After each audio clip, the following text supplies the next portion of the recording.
Okay,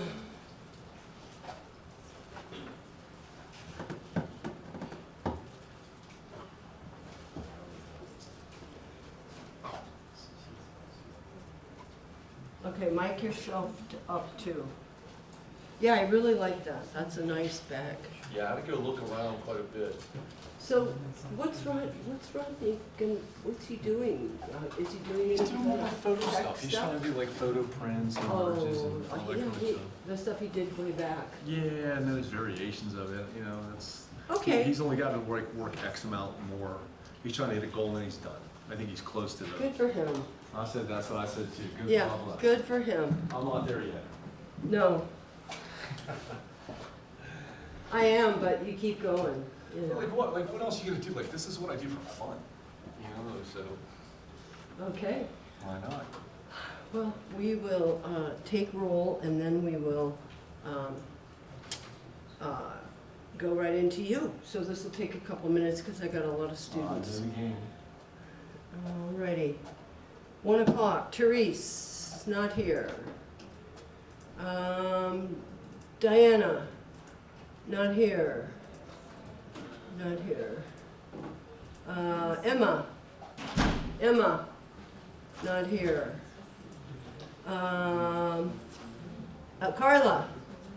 Carla, not here. Denise, not here. Wei Ling, not here. Nathan, Nathan is here. Nathan, you're the first one where you're supposed to be. Juliet, not here. Hannah is here. Okay, Hannah is here. Sindel. Yes. Do I say that right? Sorry? Did I pronounce it correctly? Yes. Oh, good. Camille, not here. Liam, I saw Liam. Liam is here, right in the front. Hi, Liam, from, are you, is it Melbourne or Sydney? Sydney. Okay. Tarek, not here yet? No, hopefully nobody emailed me. Soraya, you are here in the back. Matthew?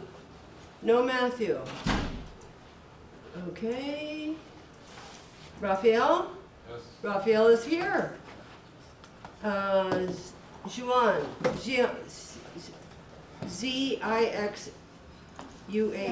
I'm present. I know. Sure. Oh, beautiful. Industry, yeah? Yeah. That was you. Okay, yes. Maggie, correct? Yeah. Maggie. Open bar. Yeah. Okay, Good job. David. It's awesome. David, Very cool. not here. Yushin. Okay, beautiful. Not pronouncing it right. Ifan is here. Tarek would be here, but it was late. Say it again. Tarek. Or, I don't know his name. Terry. Oh, Terry. Oh, Tarek. Tarek.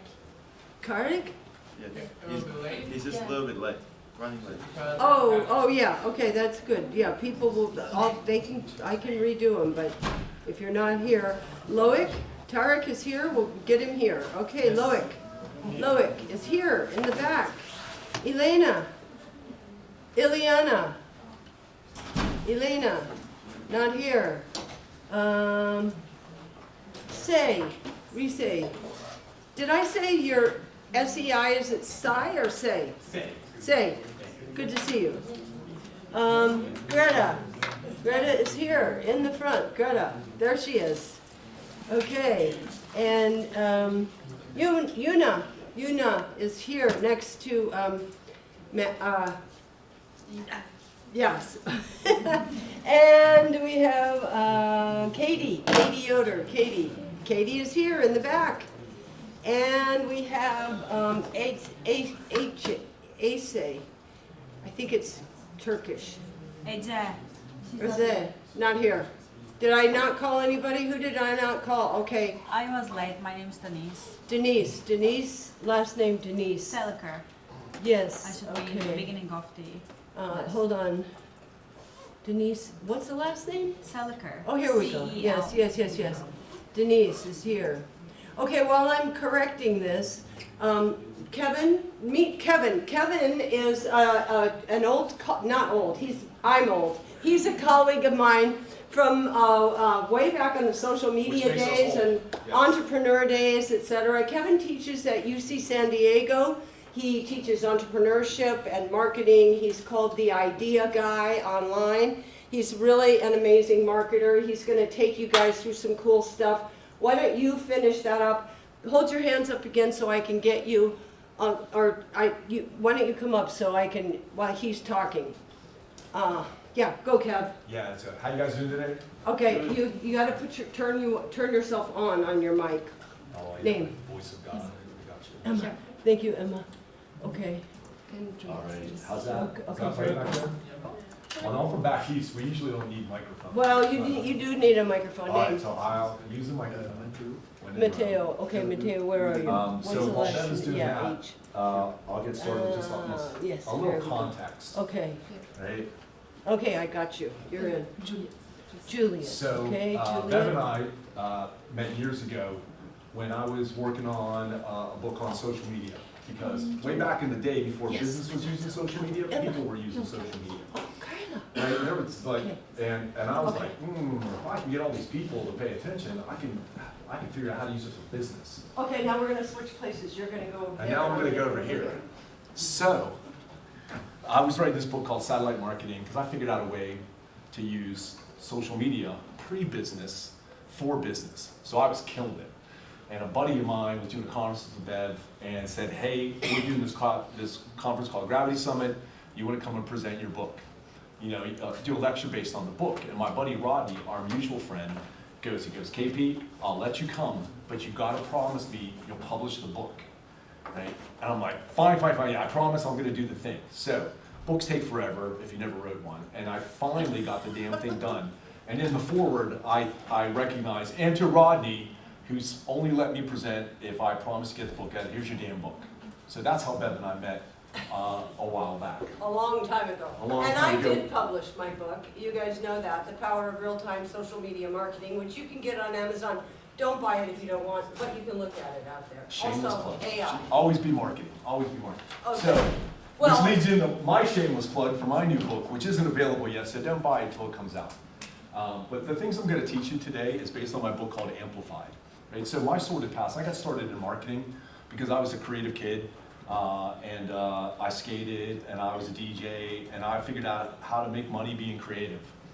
And then I started an agency when I was 25, and I kept making money to fuel my rock and roll lifestyle, and that's how I got here. You know, I skipped a whole bunch of stuff in the middle, but I started off as just a really creative college student, and then I figured out how to make money being really creative. But things change. In what you used to be able to make a lot of money on, you can't make a lot of money on anymore.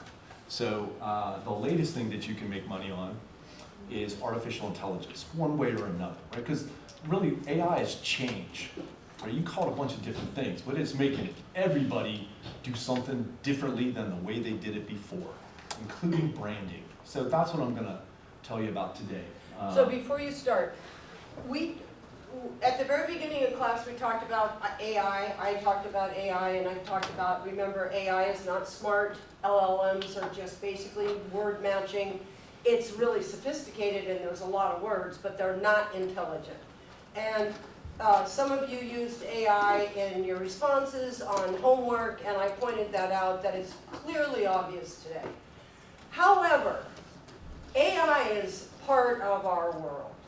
And we're all trying to sort out how we're going to use AI creatively, properly, and not trying to hide behind it, but out front, in research, in other kinds of industries. So I thought Kevin's conversation and what he's talking about is so apropos to us right now. You're getting something that nobody else is getting. We're not even, marketing classes are barely talking about AI yet. They're just saying do it or don't do it, but we're going to actually dive into it. So I just wanted to tie that in.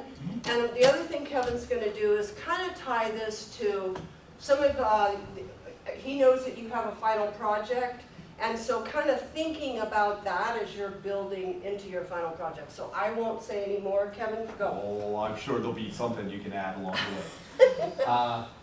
That's the best part about presenting with friends. All right, so I'm going to take you through this as a practitioner, right? Meaning somebody who gets paid money to do branding. Right? Is anybody getting paid money to do branding yet? Okay, so I can probably teach you some things. Would you like to know how to make money doing branding? Right. So we'll get into some of that stuff too. Okay. So everything that I'm going to tell you is based on what I know as a practitioner and how I'm applying this new thinking that I refer to as amplified. Okay. Any questions before we get started? Okay. So amplified branding. Right. What I've done for this course, that is correct. Nobody has seen any of this stuff yet. So the book's coming out in May. I do some workshops and things that I've been developing for a while, but this is the first approach to what I'm calling amplified branding. And the word amplified means human insights times artificial intelligence, right? We'll get into more of that model later, but the basis of what I'm going to teach you is how to leverage your insights with artificial intelligence in a way you probably haven't really thought about it before. That is awesome. Like, I'm killing it. My clients are killing it. My students are killing it. It's helping to make sense of how do I work with a technology that doesn't really have like an on and off switch, right? It's not like your TV, right? Turn TV on, watch TV, turn it off. You're done with the TV. TV doesn't do anything until you turn it back on again. Generative AI is different, especially if you have agents that are running, like it's always doing something, right? So it's about how you can do critical thinking, because you don't like have it just go do stuff, right? You got to lead it through the thing, and we'll talk more about that, right? So, why branding fails, right? And I think most brands fail because they haven't really thought about what they need to think about. They rush before clarity, right? You get somebody that's like, I came up with a really great idea, and it looks cool, and it looks cool on a t-shirt, so I'm gonna go make a brand. Well, that's not a reason to go make a brand, and you surely don't have enough information at that point to say, I'm going to invest time, money, et cetera, in building a brand, if you don't have clarity, right? So moving into expression, i.e. what's it look like, because people like the fun eye candy stuff, like it'll be pink and it'll have a bow, and like people get into the visualization way too early, right? So that's what the first one means. Confuse activity with strategy. They're like, yeah, but we have the logo done, and the business cards are like this, and somebody's starting on the website. Who gives a shit? Like, if none of this stuff lines up, it's all for naught. Okay. Last one, solving the wrong problems. I see this consistently. I see people solving branding problems really well, but they're solving the wrong problem. Or they're like, yeah, well, you know, we started out like this, but now it's, well, you know how it goes. Yeah, you're off course. And everybody came up with something that looked cool, and then somebody said, yeah, that looks great, so everybody stopped doing work. Doesn't mean that it's good. There's a difference between being right and finding the right answer. And if you're in charge of somebody's branding program, you got to figure out which of those are you really working for. I'll share a quick story, right, that gives this context. When I was 25 and I started Idea House, I had to be right. Right? I had this jerky boss that I quit on because, you know, when he would get in a mood, he'd be like, don't forget whose company it is. Right? You know, when you're in your 20s, you're like, yeah, you're going to say that to me like one too many times, and I'm bouncing. So I bounced, right? It was the day that my first daughter was born. And my best friend in college, Bonehead, came over to my house. He's like, what are you going to do? You got a kid. I'm like, I know, I got to go do something. Let's start an agency. Right? So I had all these things I had to prove, so that's why I had to be right. Does that make sense? But when I got older, you know, and you get like your ego out of the way and everything, you find that, you know, you don't necessarily have to be right. You could use these powers to find the right answer, because there are two very different things. And I challenge you as a young practitioner, just try to figure out, like, what are you trying to do? You trying to be right? You're trying to find the right answer, because those are just two different things. Does that make sense? Okay, so the new variable in branding is artificial intelligence. Right, because it does all these amazing things. You could do market positioning and research and ChatGPT. You can build decks in Gamma. You can use Dolly and Midjourney and all this other stuff to make stuff that looks super cool, right? But if it's not on point, it's all for naught.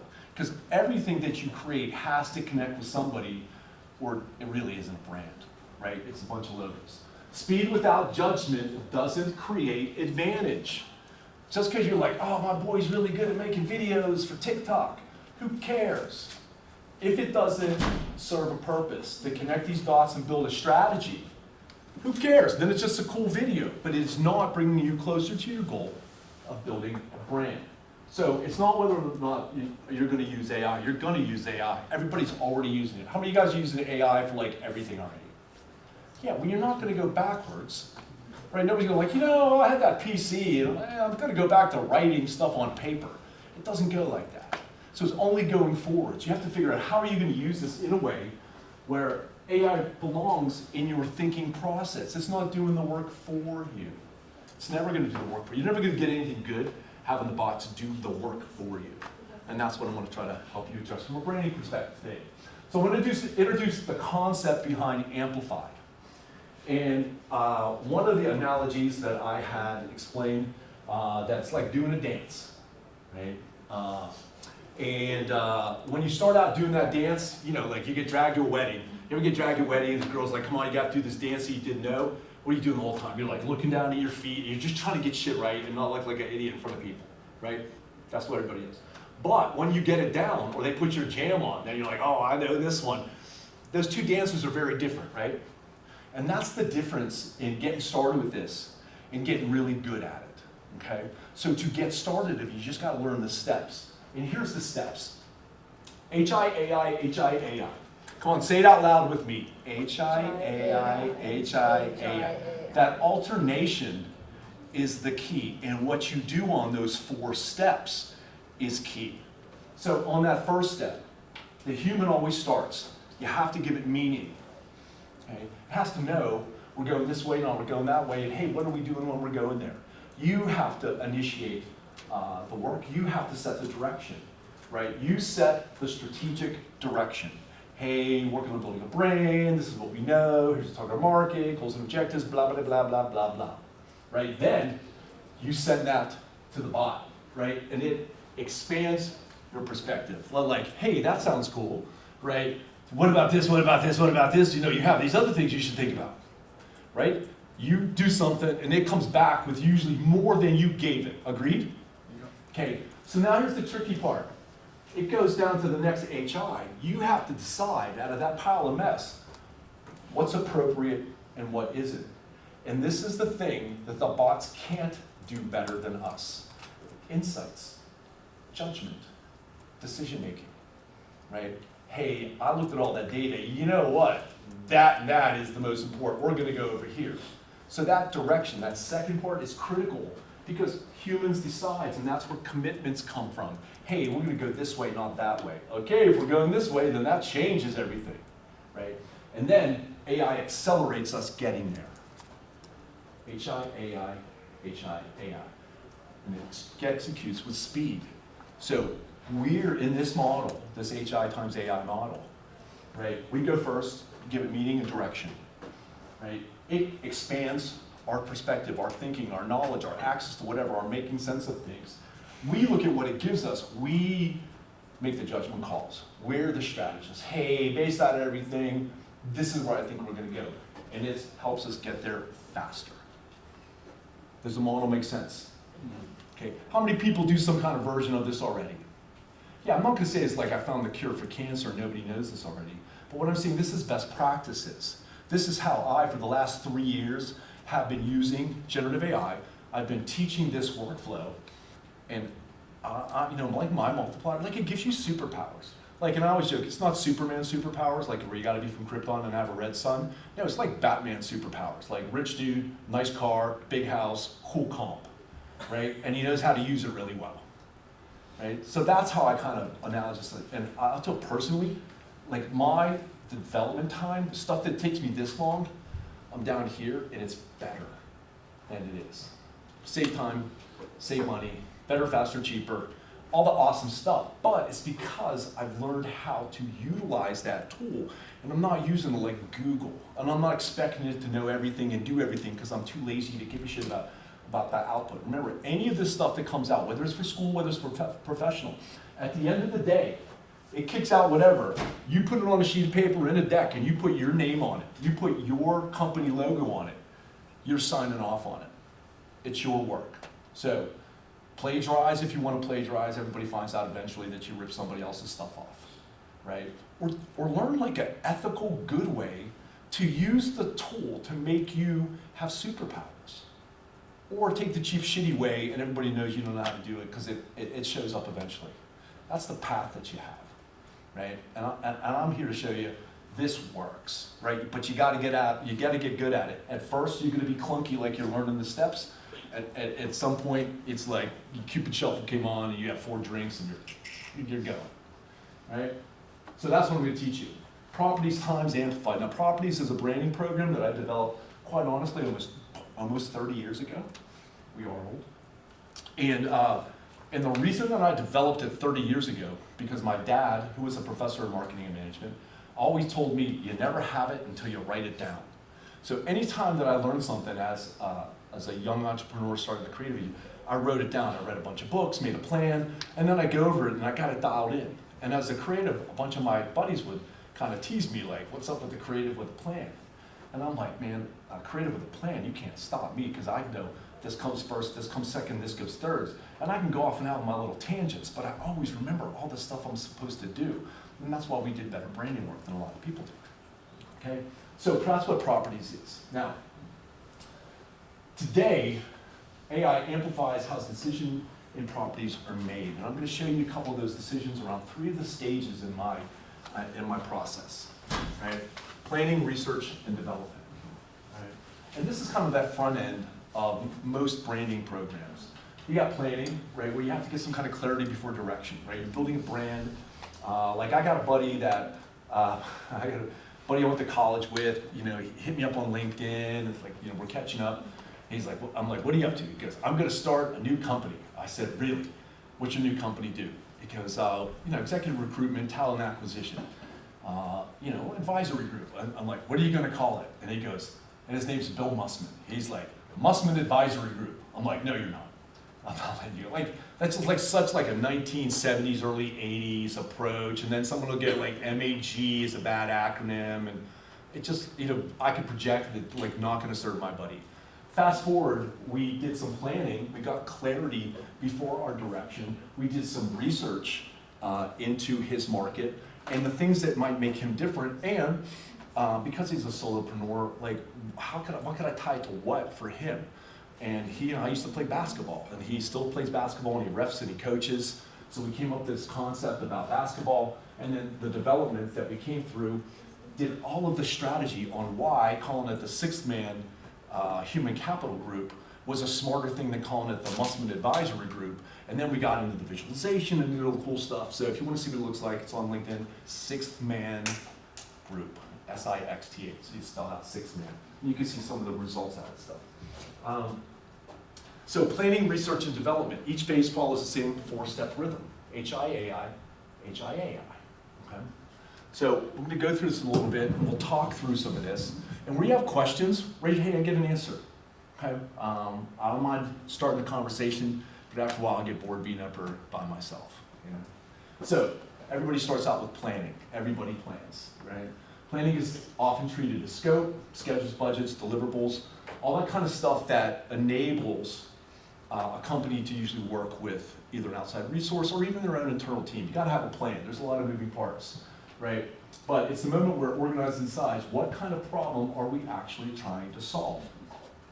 And that's what I talked to my buddy about, like who his target market was and what was gonna differentiate him. You gotta figure out who are you trying to sell what to. That's what I think the basis of branding is. Because it's great to say, you know, we're a lifestyle brand and we're all these different types of brands, but inevitably there's some kind of commerce involved. You want somebody to give you money for something you're doing, right? And you gotta have some kind of story. It's gotta have a look-see, a feel-see. You guys know Pura Vida, right? Do you know where that brand came from? Anybody ever know the backstory on those guys? because they went to state. I used to teach at state, right? And I was in the entrepreneurship program, the Lappin program, and one of the assignments that they had to do was you had to sell $500 worth of something on Centennial Walk on Entrepreneur Day. Well, these guys went to spring break, apparently didn't do anything about it. On the way home, they had like, oh shit, we got this assignment we got to do. And they had like whatever money they left, they bought a bunch of these little bracelets, right? And they were in Costa Rica, and they're like, oh, peer. I guess that's a saying, it was part of their culture. So they bought about like $100 worth of these bracelets, came back, made their $500, had a story about, we went to Costa Rica and all this. Well, they built that brand. You know what they sold out to Victoria's Secret for? I want to say like $42 million. Right. You could do that. Go to Costa Rica, get hammered, blow off homework to the last minute, come up with a good idea, make $42 million. But they built that brand off of that idea, right? So the problem that they were trying to solve was, how do I sell stuff? That's kind of why I try to minimize it. Now they made $42 million. Life isn't fair sometimes. They're great guys. So wise planning a judgment phase. Yes, sir. What did you mention under the title in the first slide, before previous slide, not logistics? So you mentioned planning, but it's not logistics. Why No, not well, like what kind of logistics? Well, that's I the don't know. title of your slide. That's the So title, what so- did you mean? Oh, by planning's that? not. Oh, it's not logistics. Yeah, because I think like when people get into like, it's all time schedule. It's the scope of work. It's like the business document, the business agreement that we have, right? I think part of that planning is, what's the problem that we're still trying to solve? Because how can you plan for, depending on the problem that you're trying to solve, the scope would be different, And the logistics would be different. Yeah, but like logistics come from doing the business. Like when we engage with a client, there's a scope of work, there's all the compulsory sections, there's the agreement, they put money down, and there's a payment schedule, there's all that kind of stuff. You have kickoff meetings, you have some milestones, you have all that kind of stuff. But I think where I really want to get into in the planning, it's about the problem that you're trying to solve. Because that other shit is like, it's table stakes. Everybody, it's the business part that gets you to the real work, which is, hey, what's the problem we're trying to solve with the brand we're trying to build? And if you can't connect those dots, like I got one. Like I met with these guys through a friend. It's a ready-made drink called 21 Rocks. Anybody ever hear of 21 Rocks? 21 ROCS. Okay. And at so they came up with a way. They're trying to build a brand, and they're confused about, I think, what they're trying to do, which I guess is why they're talking to me. Some of their stuff has them doing like spring break chug-a-thons and like parties on the beach with college people, and then other stuff has them trying to do stuff like at the polo fields with like our friends being bougie, drinking Vouv, and it's sitting in the in the road, back of the Rover on ice. Those are two very different markets, and there's not one product that can serve both of them. So right now we're trying to talk about, how do you do about that. So like, my question then was, what's the problem you're trying to solve?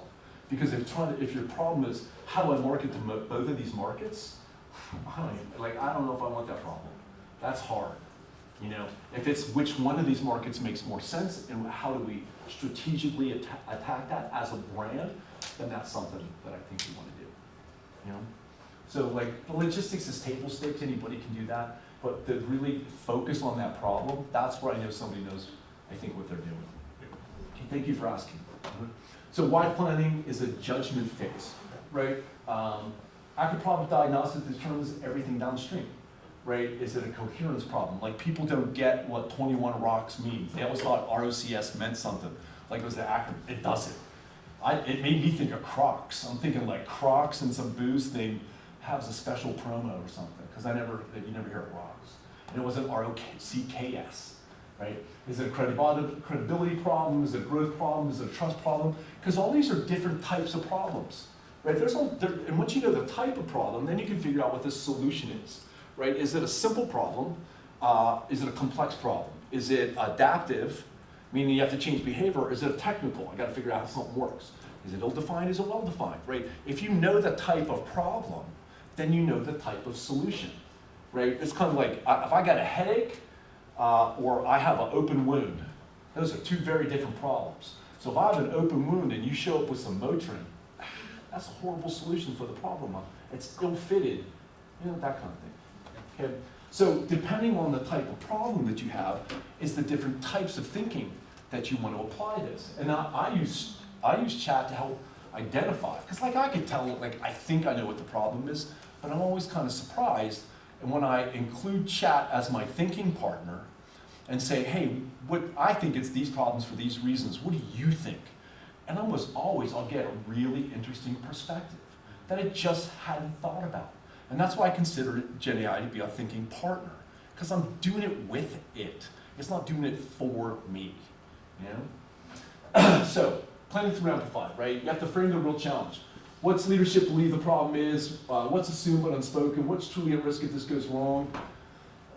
All of this stuff is the content that we do to articulate that first part of that HI, right? We want to set up like, hey, this is what we're thinking, right?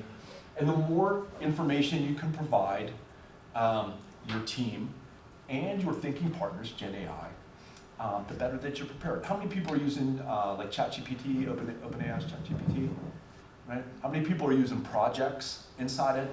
ChatGPT, you know, like you set up a project, you add files, give instructions. Yeah. So most of this is all based on that. So if I was going to do this, I'm opening up a new project. I'm uploading the best 20 files I have to that project, and I'm having chat help me build out the instructions, so I make this thing my thinking partner. So it's not like just some random, like I logged into chat on a free account and I'll ask it a one-off. No, man, like I'm setting up my thinking partner. I try to think of it as like, if I was going to set up an intern to help me on a project, like I try to think of it as like a grad assistant on a project. Hey, here's hi, welcome, how you doing? Great, let's get to work. Here's everything you need to know. What's my deliverables like? I need this from, like set it up for the win. Like don't be a jerk and like wish that it's gonna work out. Like wishes never come true, right? You gotta like plan to make sure that your assistant is prepared to assist you, right? So put the time in, set up the project, give them instructions, and this is that first critical step, right? So now AI, once you have that done, AI is gonna expand and stress test it, right? It'll tell you whether you're on something or you're not on something, based on what you prompt it to tell you how you want to do it. But it can reframe the challenge into multiple problems, because quite honestly, I find that one of the biggest problems that people don't realize they have more than one problem, right? Or that some problems are conditional. You know, they kind of loop everything together. You can challenge assumptions, look at constraints. This phase will help you look at alternatives and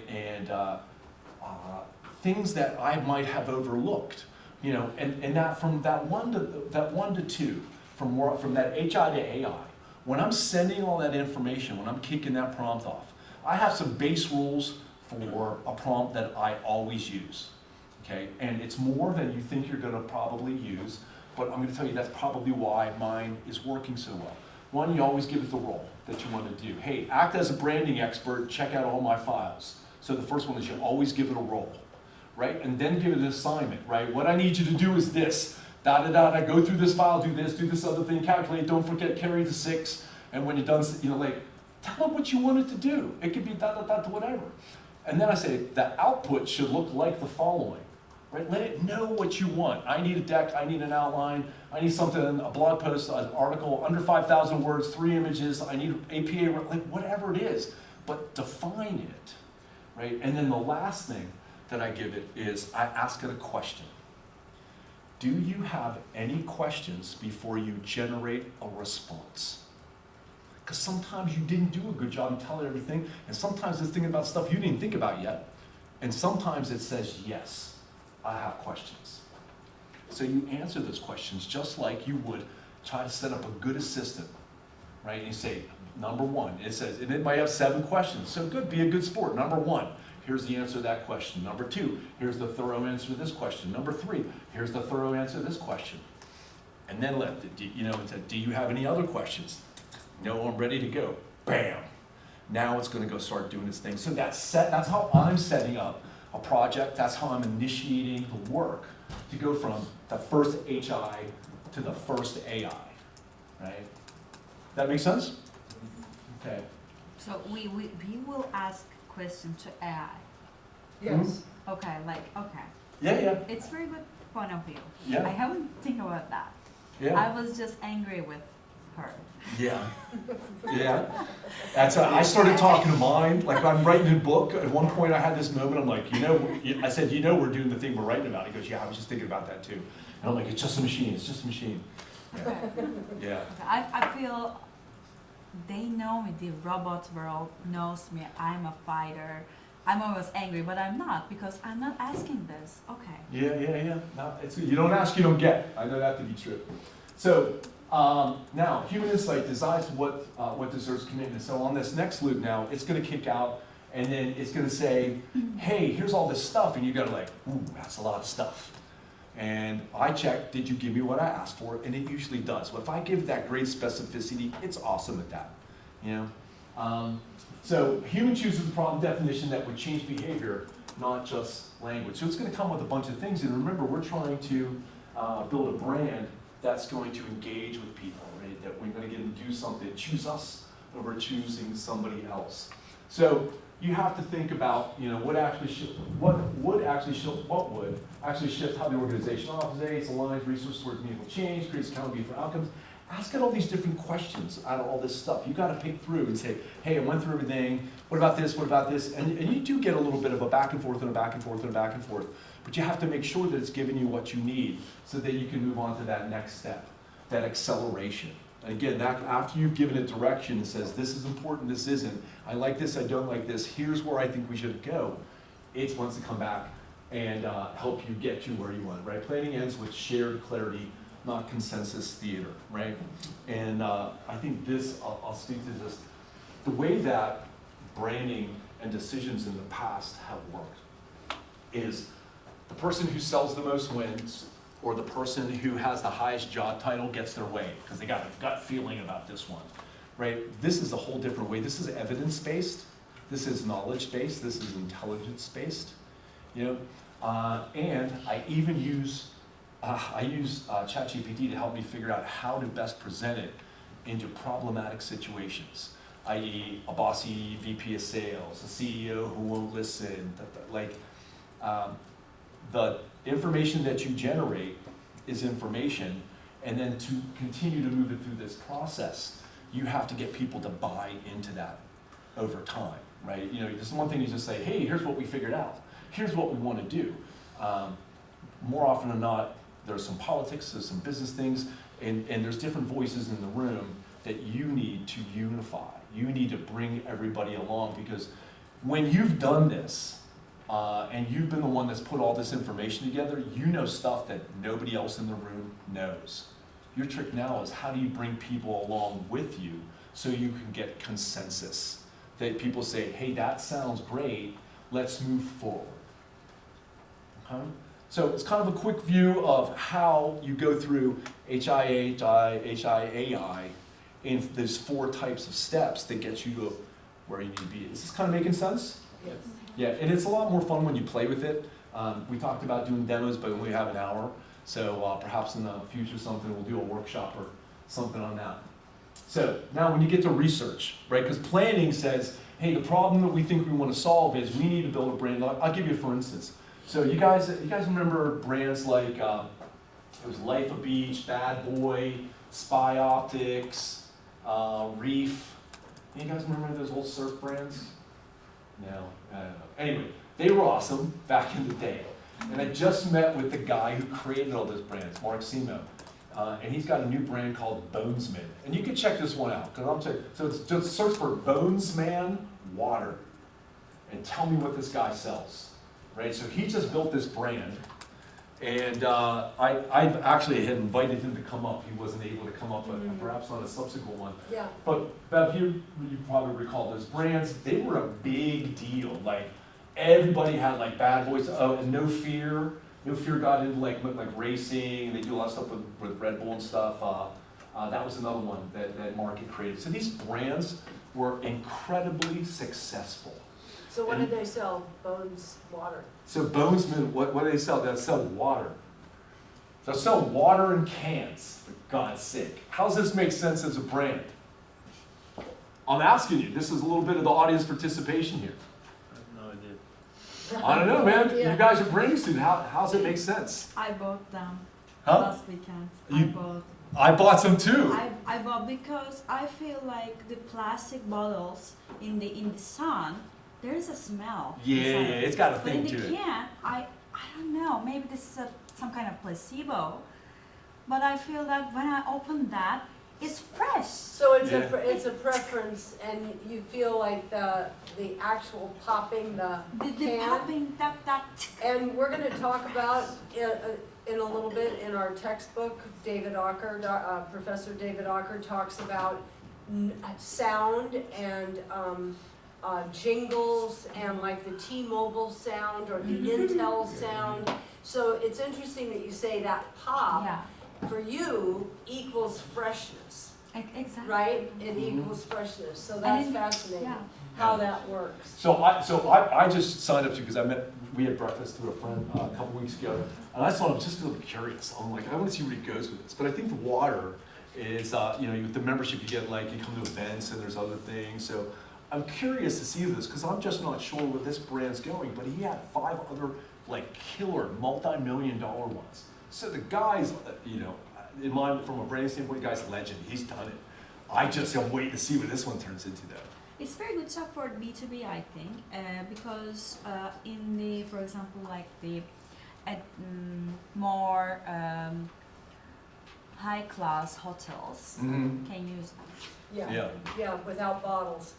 Yeah. UCLA eliminated bottled water, Yeah. that for sale, I hope, and that's what they say, and they sell it in boxes, the cardboard. Mm. That doesn't work for me. That Yeah, it's like a big feels, juice I box don't with no know, juice. yeah, you feel like you're in elementary school being given exactly Well, they your got carton wine of in that milk. now too. Yeah, so. So a can might actually, plus you have branding space on the can itself, I mean, Coke and Pepsi are just in a can until the label goes on, and then it's different. Although there's a lot of argument about that. And there's Harvard Business School case studies that dive really deep into Coke and Pepsi and how, what they call cola wars. Anyway, keep All right. going. So back to that first step, right? Yes. Oh, I was going to say, do you think the whole canned water thing is becoming a trend because the whole liquid death water and then Yeah, gas right, because rather is liquid huge death, as man, well, they so- made stupid money off Yeah. of water in a can. Yeah. That's why I'm trying to see what his spin on this is gonna be. Yeah, 'cause But it's I'll very report back, yeah. Yeah. Let us know before. Yeah, I should. So again, the first takeaway on that planning is your planning has to explain the problem that you're trying to solve, which sets you up for step 2, your research. Now that you know the problem that you're trying to solve, you have to go learn as much as you can about that problem. Okay? So, again, this is always kind of funny, man, because I wasn't the best undergrad student. But now I value research. As a creative, I find that research gives me the answer to the test before I have to take the test, if that makes sense. So I do a ton of research, but Gen AI helps me do it better and faster and make some sense of it, especially voluminous research, because I believe that most people are inherently lazy. So there's not a lot of people that spend a lot of time finding the right problem solved. They find a problem solved. You have people that do research, but not like research. UCSD is consistently one of the top 10 research institutes in the world.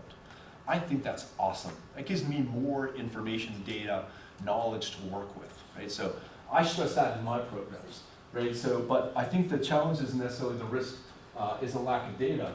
It's the mistaking information for insight. Just because I have whatever reports and even data and trends reports, I have to make sense of it, right? And that's the difference between intelligence and insights. And that's why I have human insights, which we do better than a bot, and artificial intelligence, which it does better than we do. So if you take these two things and you mush them together and you put them in some way, that's why I think that's why I think the magic happens. And it's not just I have information, I have insight, and that's critical. So information describes what is, documents current state. Insights changes what you do next and creates decision pressure, right? Because I think this is more important, I gotta go do something else, right? Because I don't think that's important to her, I'm not gonna go do that other thing, right? And that's how our insights starts giving us decisions, right? What are we gonna do to move forward, right? Now, research through amplified, here's a little step through. The first is some sort of sense making. We have to look at all this data that says this is relevant, this isn't. You take all the relevant stuff, you look for repeating language, emotional change, contradictions. It said here that, you know, women 25 to 35 like doing this, but it said in this other thing they hate doing it. Like that stuff where you have to be responsible and do your first pass at looking what's there and saying, we're gonna go with this. Kind of, that's your first HI. And then AI is gonna look for pattern in that data. It's gonna look for tension detection. And usually at this point, because I've done a good job in understanding my problem, I know who's involved in my problem.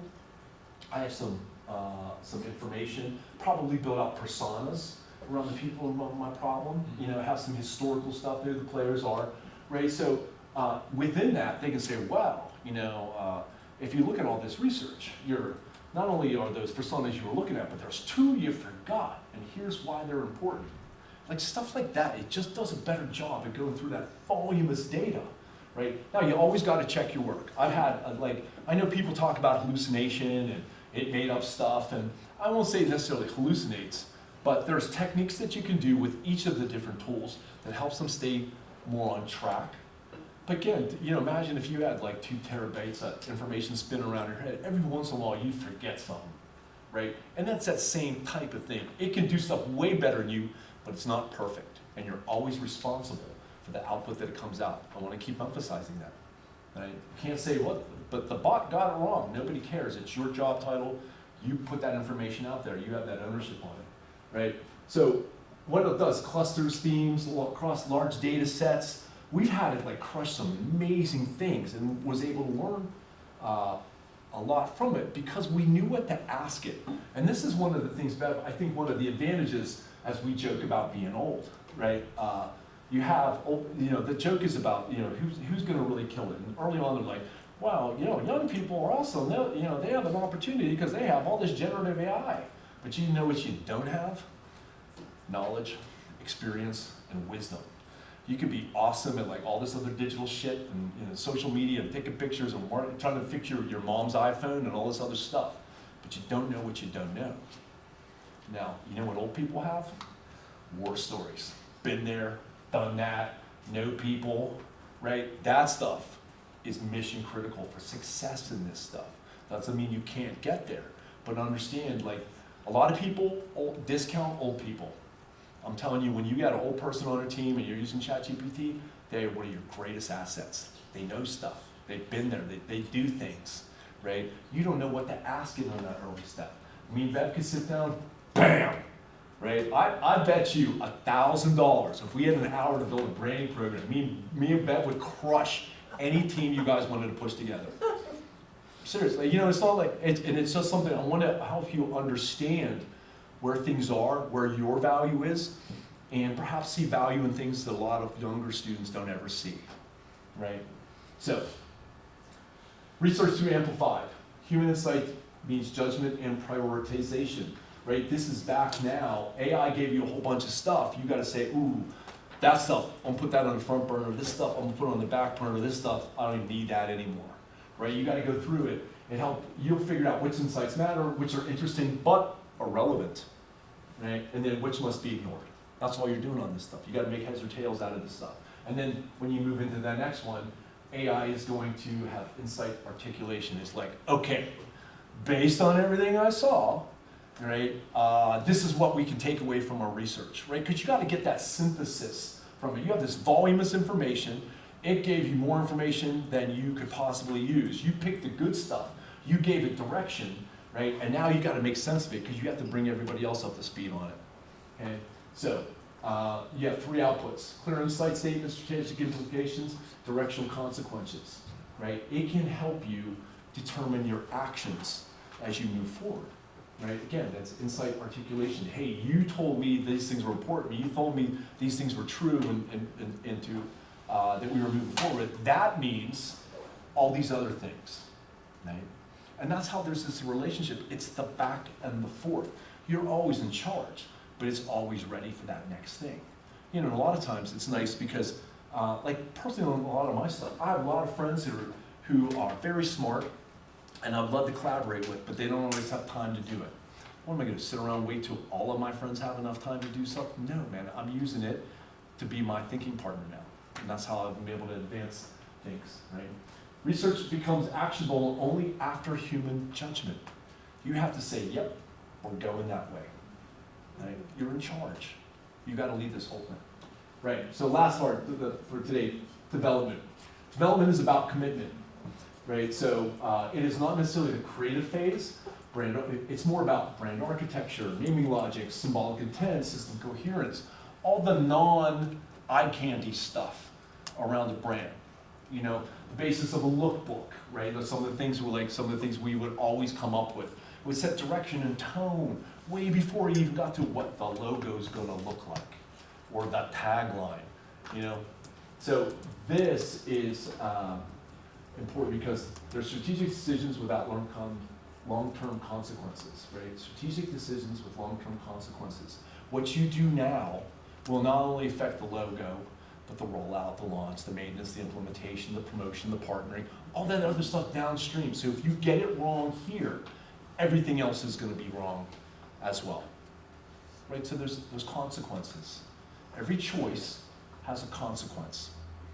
And when you're in charge of building this brand, you are making choices on behalf of your clients, right? And they all have consequences, which total up to, is my client's brand going to be successful, right? So strategy before design, right? You should be able to talk to this brand and know who's going to be it and stuff before you start playing with the logo. Because when you tell those stories and it all resonates, and people are like, yeah, that sounds cool, right? When you get that positive feedback, then you can move a little more confidently. But you guys remember, I don't know if you talked about Cracker Barrel on the switchback. Anybody know Cracker Barrel? They don't. I love me some Cracker Barrel. Just a couple. Anybody know about their logo mishap they had? Yeah. Right, so Cracker Barrel, anybody not know about Cracker Barrel? Yeah. So Cracker Barrel came from back east, and that was a great place you go get like pancakes, eggs, biscuits, gravy, like all that like southern breakfasty food. Right, and they even had like rocking chairs out on the front porch while you were waiting. You got their rock, a little general store. It was all nice and cute and everything. Well, they decided they were going to go update their logo, and people were pissed. And they, so much so that they went back to what it was. Look at that, that's a great story. Because they didn't think about those implications, right? There's consequences to change, right? Their audience was like, oh no, you ain't. And everybody was goofing on them, and now you have all this other stuff, you gotta roll it back, you know? So, this is why, right, design reveals the clarity already present. When you get to that logo, and people are like, oh, that's it. It's because that visualization jives with all that other stuff you've been talking about for months, sometimes years. It all makes sense. That's when people get jazzed up about a logo, right? And then everything else that comes with the brand. I want to minimize it from there. So what I want to get to you, here, I got a little more time. Here, development through implied human insights. So I guess we go through this process, well, we have time for this. So through the development stage, we start with the HI, right? What each direction enables, what it makes impossible, risks that are accepted. You put all this together to help establish strategic direction for your visualization. Hey, when we started out, I'll walk you through it, right? We started out with this problem, we learned all this stuff, and here's where we think we're gonna go. That's where you're at so far in this process, okay? So now HI kicks it off, and then AI comes in and says, it expands their reasoning, like, it's okay, that makes sense, it's awesome for all these other reasons, so that means this, that, and the other thing, right? And it may have, again, I'm like, is there any questions? Are you seeing any holes in the plan? I ask it like it knows stuff, right? And it does. Where's the hole? Like, what did we get wrong, right? What's the thing? Where's our vulnerability? What's the closest vulnerability? I have to troubleshoot all that stuff. And it can do all that, expands our reasoning. No, it's good because of here. You're right to question it because of this other stuff. Okay, because it's never too late to make something right. It's way more expensive to go back and do a do-over, right? Especially if the cans are printed. Now, after it expands your reasoning and what things may cause failure, I was asked to do what's gonna get wrong, right? Then you come back, you make your decisions and set constraints. But it's okay, we're gonna move forward with this, we're not gonna do that other thing, we're gonna cover butt, right? But we're gonna identify what remains consistent, what may vary, what coherence requires, right? And just think of these as a little more guardrails. Hey, we're gonna get started doing this. Here's a couple things that you gotta keep in mind, you know? Now, sometimes with some, if you're doing a brand update, you have to maintain a color palette, you know, because people are like, yeah, it's an update, it's not a switchover, right? Sometimes it's got to tie to a parent, right? You'll have, and again, depending on the relationship that one organization has with another. You know, like IBM, everything was IBM branded, right? Or you'll have like United, there's like one big thing. But then you have like Virgin, right? You have Virgin Atlantic, Virgin, there's a bunch of spin-offs of Virgin, right? So once you have all that thinking done, those are what I call guardrails for execution. Logo, you know, here's the requirements. Logo got to have this, it's got to be able to support these products because that's the business that we're in. It has these other communications requirements, a bunch of checklists, right? It says, if you come up with a solution, it has to meet all these requirements. So that's what this development phase is. And then at the end, AI accelerates the execution, start providing artifacts, naming, voice, system guardrails, implementation risk. It can rapidly project forward based on the decisions, how that's going to impact everything downstream, right? And there's one that I want to get in. I want you to think of it like this, right? This is kind of that workflow. And if you take nothing else away from this, this is how you work better with Gen AI. Doing whatever part of branding or whatever you're working on, right? So this was the first version that I did on this. And I actually did this with ChatGPT. Now, I did the art in Illustrator, but me and GPT collaborated on the concept. So I'm like, okay, I gotta explain this HIAI thing. How's that gonna work? And after going through it, we decided that the infinity model was the right visualization. Because there's technically I guess there's a beginning, but it's not a process. It's not like 1, 2, 3, 4, done. It just keeps going, right? There's kind of a constant motion. You're always working with it, right? And it goes from the top left, HI, observation. You observe a problem, something that I want you to help me with. I need to work on a brand for a client, right? That's where you start on the top. Now, AI is the dark on the front. HI is the lighter in the back, okay? Both us and the bots are lined up to do this, but we're different than the bots, right? Now, when I set up to do this, I'm thinking a whole bunch, right? I got a lot of thinking to do at the beginning for me to like initiate this. Got to think about this, got to get these files, got to do all this stuff. There's a lot of me thinking. AI is just chilling, man. It's like, I'm built for this, man. Look, whenever you're ready, right? That's why it's small and HI is fat. HI's got a lot more to do in this first quadrant. Does that make sense? Okay. And then you figure out what's what, and then you push it down the pipe, right? Well, now this gets a little smaller through here, right? And AI is going to start to flex a little bit, and it gets a little darker. Got a little more going on over here, because now it's going to start doing its thing. And again, it's an easy flex. Oh, all you want me to do is this? Come on, I'm OpenAI for God's sake, right? So it's easy to do this, but you're still like, I'm learning, I have to take all this stuff in, and then I have to process again. I have a lot more work to do than AI does on that, because now I got to make decisions. And again, it's just chilling, like whenever you're ready, you know. And then it comes out here, and then there's this handoff, and then right, AI kind of zooms into here, and it goes. Now again, I'm paying attention along the way, so I did them as these looser, amorphous things, because you know, I mean, we're hard to define as people, right? And it changes. So the observation that you have, the things you know, that changes all the time. So I thought, you should do something a little softer, amorphic, right? Less delineated. And that's why I went with this approach. But all through this, together, we're with AI. And that's what I wanted to demonstrate with that opacity, right? And where it gets darker, there's more going on. And where it gets lighter, it gets a little easier. So I'm playing with some of those models, but I thought that the visualization will help you. And here's another trick. When you're trying to figure out what you're doing, make an infinity sign, HIAI, write down what you're going to do. Think through your workflow before you go and do it. And then you're gonna go work on this a little bit, and you're gonna do it again and again and again. It's not a 4 and you're done. But just think about that. If I go first, what am I gonna ask the bot to do? When the bot comes back with me, now I have to make decisions, and I have to give it direction. Okay, now it's gonna accelerate me getting there. Now what? Well, now I have to give it more direction. So that's how I see this, as an ongoing movement, a dance, if you will, between humans and technology that's able to amplify all of our human insights. Does that make sense? It does. I'd like to open it up for questions. I know you got a lot of shock and awe going on right now, but hey, how can I help you understand this better? Because we are at time. Well, Kevin, I just want to say I really appreciate what you put together here, and the idea that couple key things that I take away, besides the branding piece of it, is yes, we put our names on our work, and if all I'm doing is copy and paste AI, I'm responsible. That is not ethical, okay? Because I'm passing that off as mine, and it's not mine.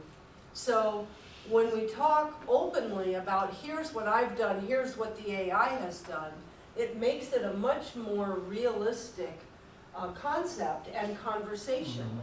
Because we are all using AI, and in some kind of way. Not very well, no, most people not very well. Yeah.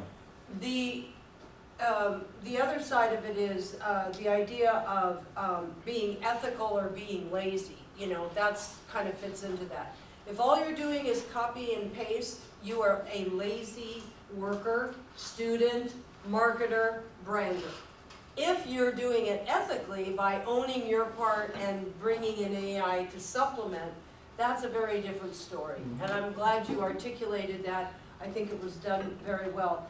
And I do like also the idea that understanding the problem or understanding an objective, in our final project we're calling it an objective, understanding what your objective is for your final presentation.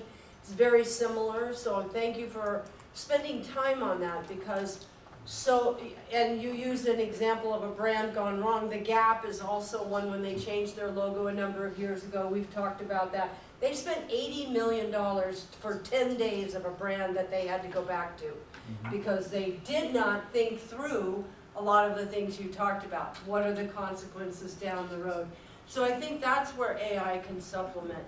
And the caution on AI is that when you upload confidential information, if you are, it is available to everybody, because there's no security yet, there's no encryption, it's not happening, no matter what the LLMs tell you. And so be careful with that. Attorneys and other people are not uploading contracts, for instance, or they better not be. So be careful with that type of work. And the final thing I'll say is, yes, thinking of AI as an assistant and explaining and doing a lot of prompting is very, very helpful. Is this available for students, or is this proprietary to you right now? Oh, the deck? Yeah. Yeah, we'll give it to you. Okay, so we'll be able to, I'll put it out on Canvas, and I think this will be something you can go back to later on. Hopefully what you're all doing is, with speakers that'll be here, we have a couple more this month, and things that you're learning is you're building kind of a resources. I'd have a folder, on resources, and this would be in it, because these are going to be things that at the moment you go, oh, that's really cool, and then you forget about it later. So that's what I'd like to say. Any other thoughts or comments to Kevin? Yes, please. Yeah, thank you so much. My question is about, so Instagram, I felt like, has done a really good job with the logo and the way they changed the logo. If you were to highlight the successes, like what are the why they were so successful with the change that they've done? What is that? I don't know. I would say, I think it's a little subjective, right? It's successful to you. It looked like it was a business thing for me. Like I don't know what I would call it successful. It seemed like it was just more something that they decided to do. I don't know the why behind it, and I don't know what do you think changed with the new logo that you categorize it as successful? I think it's the colors, the color change and the visual effect, and because Instagram was aiming for very visual, it attracted those visual creative people, and therefore it allowed the expansion to happen. I think that's really insightful. I also think, however, there was not a lot of pushback in social media when they did that change. It was very early in the social media universe, and so there was very little pushback. There was pushback, but very little. Yeah, I mean, like Facebook changed theirs, like LinkedIn changed theirs, a whole bunch of them. Yeah. You know, MySpace went through a whole bunch. They're Yeah. trying to be relevant. But you make a good point. It was successful in the sense that it didn't cause a lot of disruption in the market. Yeah. In other words, it was pretty seamless, and nobody kind of went, oh my God, that's terrible, like with Gap Cracker or Barrel, with yeah, yeah. Cracker Barrel. So Yeah. in that sense, you're correct. And you're also articulating how, for you, it had a different meaning or amplified a meaning that you thought they were trying to put forward.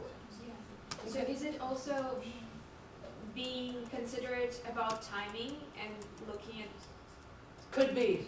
okay. Timing could have a lot to do with it. I think we had another hand Yes, up. please. Hi, I just had, You speak up, please. oh, sorry, I was wondering how, in your experience, what are the biggest mistakes that people make when they're creating a brand?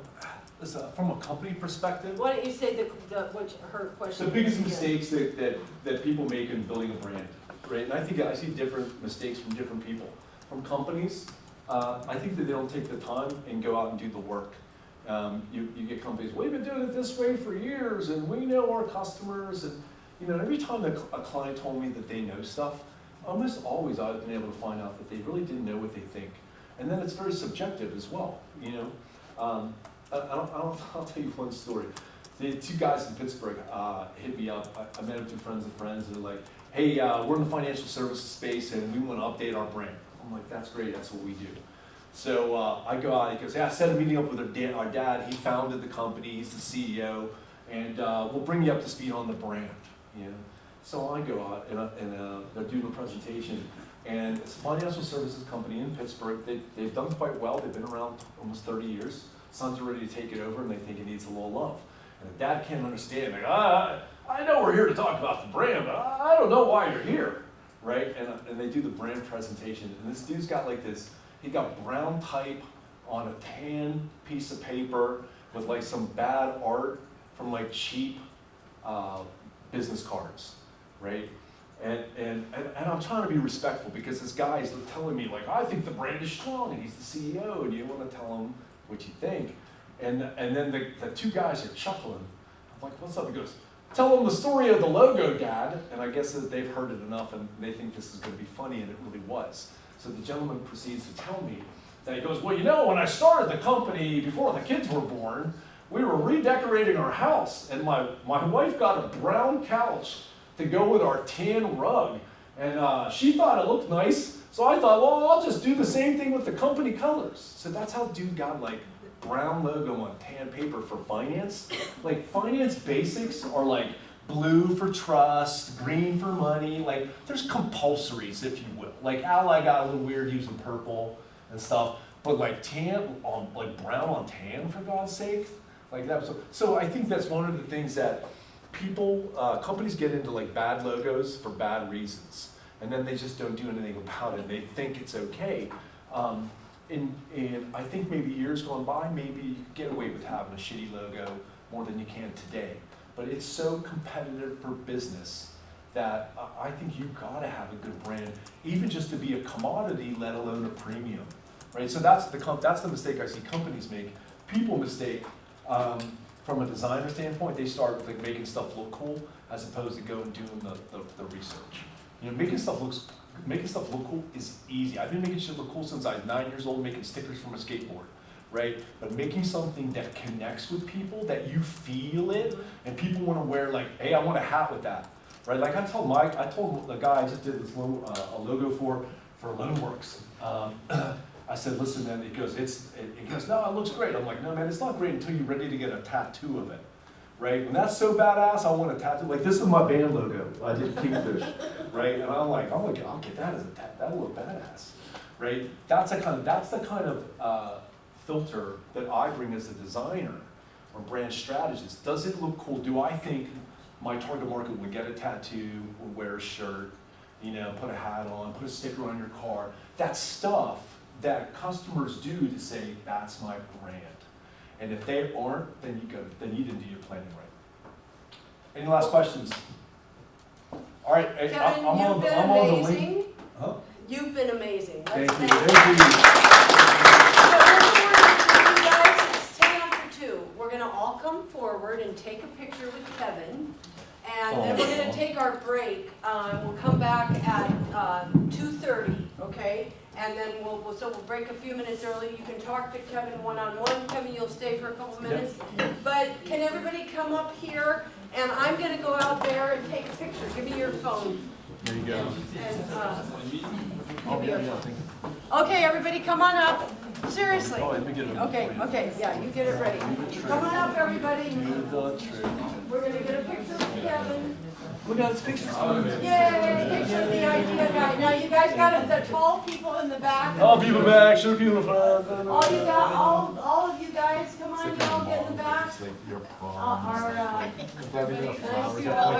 Yeah, right, do the thing. You have to do like the prom shot. Yay, this is great. Yeah, right. And I will. Alrighty. I'm gonna do chair in the front. This is perfect. All right, Kevin, where are you? Push in.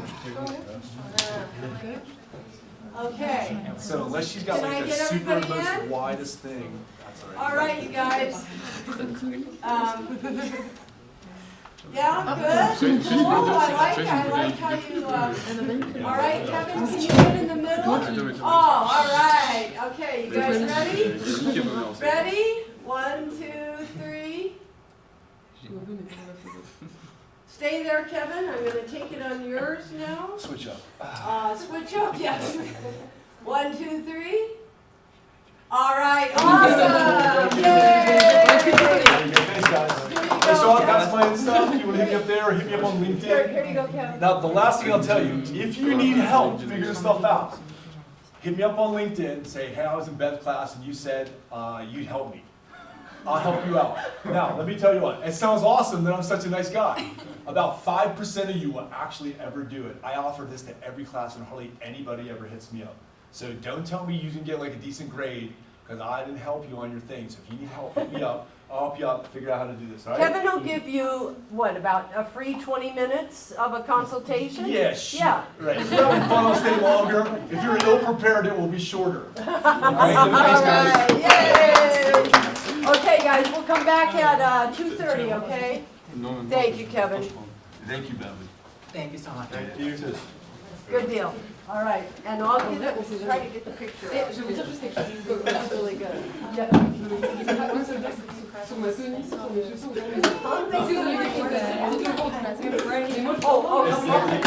okay. I got that from Banana Republic. Yeah. Come back. Thank you so much. Okay, and that was really fun, and you've got everything? Okay. Yeah, getting all my toys. Yeah, that's right.